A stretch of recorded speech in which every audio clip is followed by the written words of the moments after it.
Life teaches you a lot, and I think a lot of people are not very self-reflective of their own lives. I don't think you can read a book and that's great, but I think if you're living an interesting life, if you were to take half an hour a day to actually sit and go, okay, what good has happened to me today and what bad has happened to me today?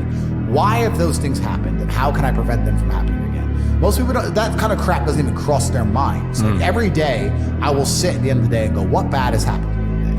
How did that happen? Did I get caught slipping was I on the street? Some guys come up to me and it could have been a dangerous situation. Like, how could I genuinely have improved my reality? And you can self-reflect and teach yourself everything. But that's total ownership of your life, isn't it? But you have to have. A lot of people don't. You have to have ownership of everything good that's ever happened to you and everything bad that's ever happened to you. I have complete ownership for the fact I was canceled. I don't sit there and go, oh, they're lying about me. Yes, they're lying, but I still own it completely. They're lying about me and they're talking shit, but I own it and I took responsibility for it and I sat there and I took absolute accountability and I thought, okay, how can I turn this in my favor? And I beat them. If you live a depressive life, you're gonna feel depressed. If you lived my life, you wouldn't feel depressed. So now you know what to fucking do. Now you're either gonna get up and do it, or you're gonna sit there and stay depressed. And that's why these people are so desperate to defend the idea that depression can't be solved. When you tell the world that depression can't be solved, what you're doing is absolving yourself from all responsibility. I no longer have to stand up and work hard and try and be something because it doesn't matter how hard I work because I'll be depressed anyway. They know that's a lie. They're just trying to fake, they're being ignorant on purpose to avoid doing the hard work. That's all it really is. As a man, you're born with no inherent value. You have to become important. You have to go through some pain or go through some suffering to make people care about you. Otherwise, you're not going to matter. And when I say this about the difference between men and women, they think I'm attacking females. Absolutely not. I'm not attacking women. I'm just saying that a woman can wake up, put makeup on, go to the club, go to the party, and still be a jewel. She still exists. People still want her. As a dude, if you walk into the party and you put no effort into your life, nobody gives a shit. Nobody gives a shit about you. And every man out here knows. And one of the great things about the masculine journey and masculinity is that we've all lived a semi-similar story. It's kind of cool. Like, we've all been the teenager, gets heartbroken. We've all been unimportant. We've all worked hard and then starting to get some clout. And then we've all kind of lived the same kind of journey. So I say to everybody out there, yeah, if you don't follow that path and follow that journey and in one way or another get to the top, whether it's fighting, whether it's comedy, whether it's a musician, whatever it is, if you're just going to stay somewhere near the bottom and then at the age of 44, email me saying I'm depressed, well, of course you're depressed. You're a fucking loser. Yeah. But that was your choice because you have to build yourself as a man. And if you decide not to build yourself, then your life's going to suck. Smart work or intelligent work is something that most people use to hide and disguise their laziness. And I'll tell you why. Because if you're not a lazy individual, the first thing you do is you dedicate your entire life to work. Like I just said, every gym session I go to is work. Every car I drive is work. I'll film it, I'll use it, whatever it is. Every single thing I do inside of my existence is work. Once I've used all of my human time, every single waking second of every single day, and I now have a pile of work I can no longer complete, then I look to streamline. Then I go, okay, I've been awake for 17 hours and my work isn't finished. I need to find a more efficient way to get my work done. That's when you start being smart and efficient. But until all of your time is used, smart and efficient is a disguise for laziness. It's bollocks, right? Fuck that off. You don't need to be smart or efficient. You need to fucking work. There's still a sense of satisfaction knowing you were forward thinking enough to try your absolute best. Like I have people who are after me, right? If they catch me and I end up getting, for example, heaven forbid, I feel happy. I had a 7-man security team and an armored car and I did my best. Took the precautions. Yeah, but if I'm just walking around like a dummy and then they get me, then it's a different scenario, right? So it is what it is. You have to self-reflect. And I think that, reading's great, but if you take some time to look, I get this all the time. People say, oh, my girl left me. Why?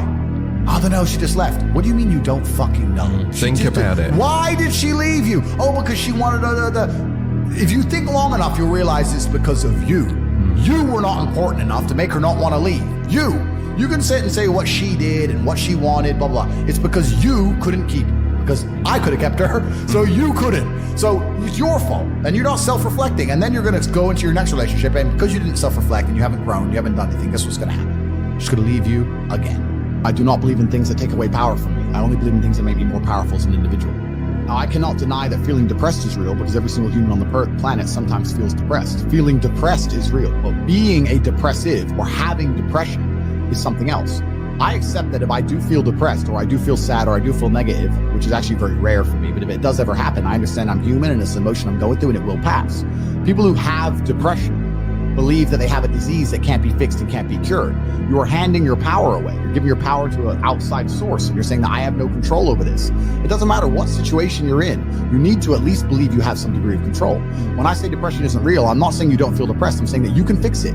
It's not a disease that you caught from the sky. You can fix it by taking control of your own mind. Why would I see somebody as my equal? Why would I sit there and see you as my equal when I've suffered my entire life to be valuable and you've refused to suffer and just sit around on your ass all the time? Good. When I've gone through endless pain to be the man I am, and then you just sit there and talk like we're equals. We're not equals. I've been through shit. You decided not to go through shit. That's fine. That was your life decision. That's your prerogative. Yeah. But you have to live with those decisions.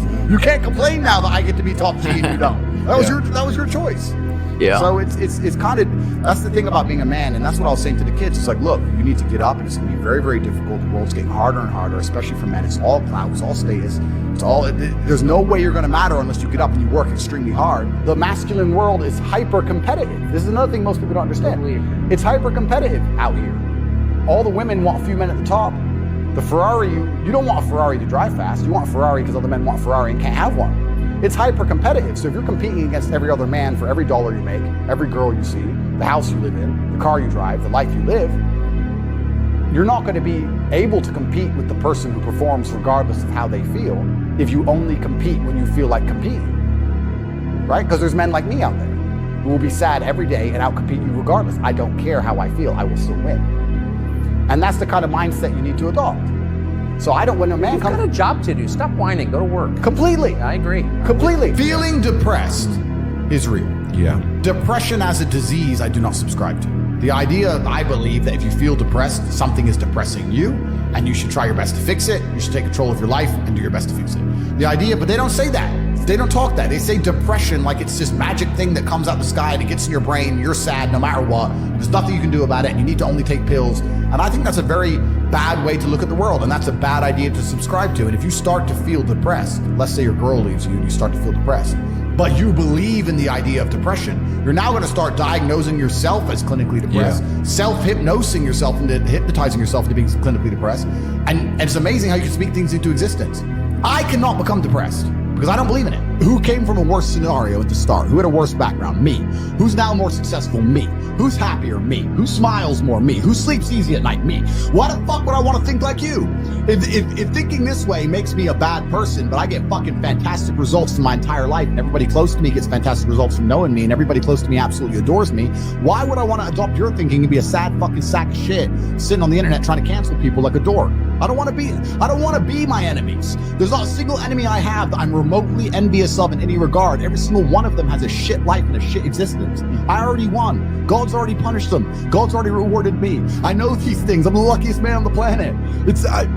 You have to say these things and you have to truly believe them. If you construct a mindset that allows you to be as competent as possible, as opposed to feel any different or feel better, then you're going to naturally come to the conclusions I've come to. You're as competent as possible if you believe you can affect absolutely everything about your life. You're as competent as possible if you believe absolutely everything that's happened to you, whether good or bad, is completely your fault. You're as competent as possible if you believe the bad things that happen to you are going to allow you to work harder and become even better. When bad things happen to me, the first thing out of my mouth is good. Good. Andrew, they took $10 million out of the bank because they canceled you. Good. Good. That's just my response. Good. You know, watching this, I can't help but think about how much of life really comes down to the choices we make every single day. It's so easy to blame circumstances or say, I'll start tomorrow. But the truth is, the people who succeed, the people we look up to, they've just decided to stop making excuses. And it's not like they never fail, it's not like everything works perfectly the first time. The difference is they keep showing up. They treat every small action like it matters. I see it in myself too, honestly. There are days I just don't want to get out of bed, or I know I should be working on something meaningful, but I scroll or procrastinate. And yet, the little victories, the hours you invest, the habits you commit to even when no one is watching, that's what compounds. You don't see it immediately, but months later, years later, it turns into something unshakable. And one thing I've realized is how much our environment affects this. If you surround yourself with lazy patterns or people who normalize mediocrity, it's so much harder to push yourself. But if you surround yourself with energy, with people who are trying, or even just content that inspires, it nudges you toward more. It's not magic. It's just small, consistent nudges that add up. I think about this when I plan my own days, not because someone else is telling me to, but because I see the difference in my own life. That's why I encourage anyone watching this to ask themselves, are the actions I take today building momentum for the life I actually want, or are they keeping me stuck? And it's brutal because the answer is usually somewhere uncomfortable. But growth is never comfortable. And if you can embrace that discomfort, you'll start to see how powerful you actually are. So take this as a reminder. Every choice matters. Every day matters. You don't have to be perfect, you just have to try harder than yesterday.